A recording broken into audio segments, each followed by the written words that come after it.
I didn't feel tortured or anything like that, that first execution. But then there were two more electrocutions that followed. And the third execution was Pedro Medina, a Cuban refugee who had come over to Florida during the 1981 Marielito boat lift. And he had been raised on the streets of Havana, never had parents, no grandparents, no family. His family was a little gang of boys that got together every day and found a way to get food for the entire gang. They begged tourists for money. They did all sorts of things, and at the evening hour, they would all get together and put the money in one little basket, make sure that everybody had bread and cheese. Reading his background was a sad story in itself. He was convicted of murder, and I read the investigations and the court documents, and it was obvious to me that there was a high probability of his guilt. But the execution itself went awry. And that was a day that I'll never forget. We did not electrocute this man. We literally burned him to death. His body was on fire. And once we had applied the electricity and there was a subsequent fire, there was no way I could stop it. I had to let it run its course. The witnesses were aghast. I was aghast. It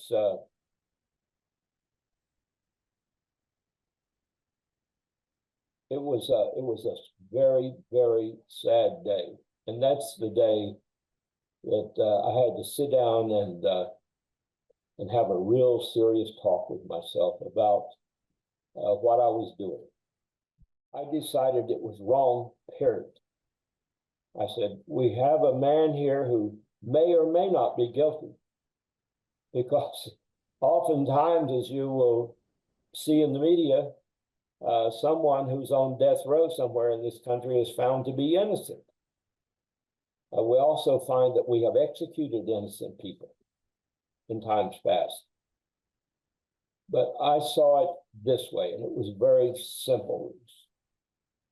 It was very simple. And that's, we have a man who may or may not be guilty.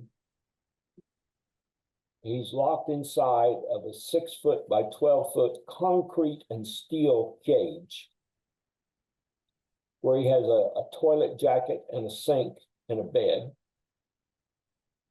And his food is delivered to him 3 times a day. And his laundry is taken out and brought back to him without him coming out of the cell. Twice a week, he's taken out of the cell in handcuffs and leg irons and put into a cell that has a shower, and he can take a shower. Now, when someone is that secure, they're not going anyplace.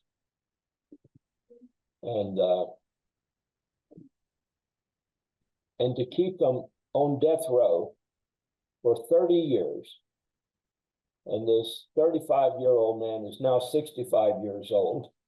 He's half blind. He has diabetes. We've been treating him for all kinds of things.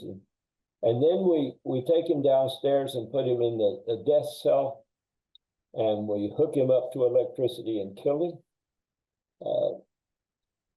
That's a horrible joke. Seriously.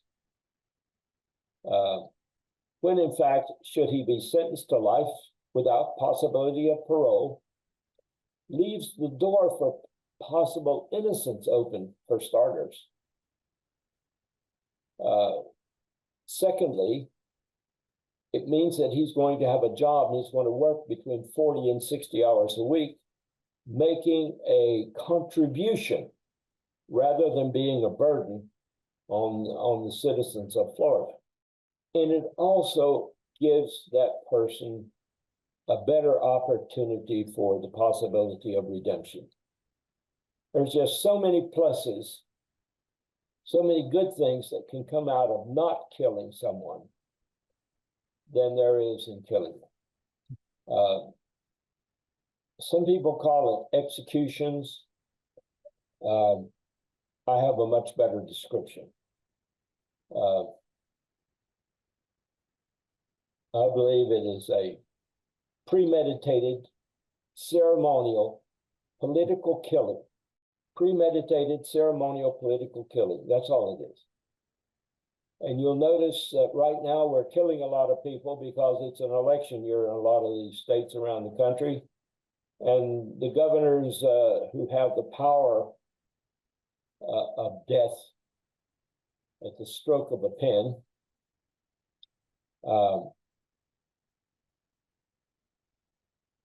they feel that more than 50% of the population supports the death penalty than those that don't.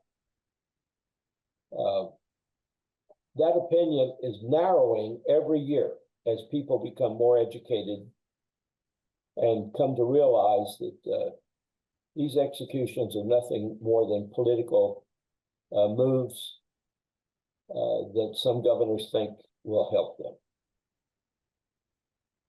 That's a cheap shot, a very cheap shot. To actually sit behind a big mahogany desk and have someone give you a black bordered piece of paper that says someone's going to die, and you say, no, hold off on that until like 120 days before the election. That happens. And then the types of executions. We have to keep the public entertained. So we're going to add execution by volley, which is the newest thing. And it's even circulating among inmates that death is less painful and much faster when 3 very high-powered bullets hit that small area of the chest at the same time. It does destroy the heart. Quickly, I'm sure. What more can I say?